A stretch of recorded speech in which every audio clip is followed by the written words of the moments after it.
अगर आप भी चाहते हैं कि लापालॉप म्यूजिक का हिट ऑडियो वीडियो सबसे पहले आप तक पहुंचे, तो हमारे चैनल को सब्सक्राइब कीजिए और साथ में बेल आइकन दबाना ना भूलें।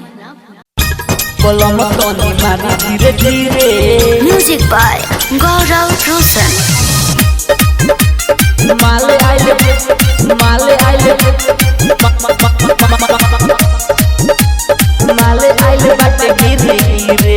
मिक्स बाय सुभाष प्रेम बाडोनी कोनिया ये मोर सजनावा दाबो ना को सकी हो मोर जोबानावा दाबो ना को सकी हो मोर जोबानावा बाडोनी कोनिया ये मोर सजनावा दाबो ना को सकी हो मोर जोबानावा हो मोर जोबानावा हमरा से कोरी न जी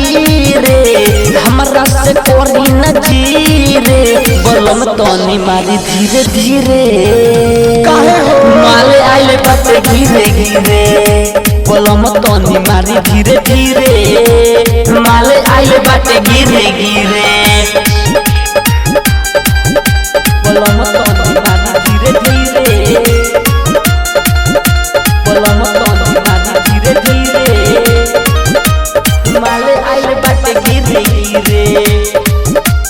माले आइले बाटे गिरे गिरे हाँ हाँ लागता कि खटिया के तूर देव सोनिया बात मान हमर होने चलो ना भुइया चलो ना भुइया चलो ना भुइया लागता कि खटिया के तूर देव सोनिया बात मान हमर होने चलो ना भुइया चलो ना भुइया ओमे उठत सोया पीरे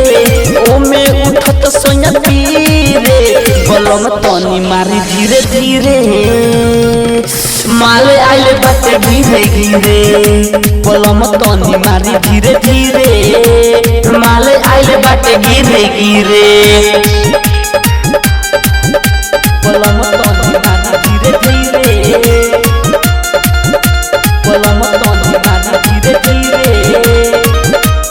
माले आइले बाटे गिरे गिरे माले आइले बाटे गिरे गिरे जोए प्रकाश सोया छोड़ दीना अभी दर्द बड़ी होतावे हो जाई कभी हो जाई कभी हो जाई कभी जोए प्रकाश सोया छोड़ दीना अभी दर्द बड़ी होतावे हो जाई कभी हो जाई कभी राइट और सोनू राजा फिरे राइट और सोनू राजा फिरे बोलम तोनी मारी धीरे धीरे माले आइले बाटे गिरे गिरे बोलम तोनी मारी धीरे धीरे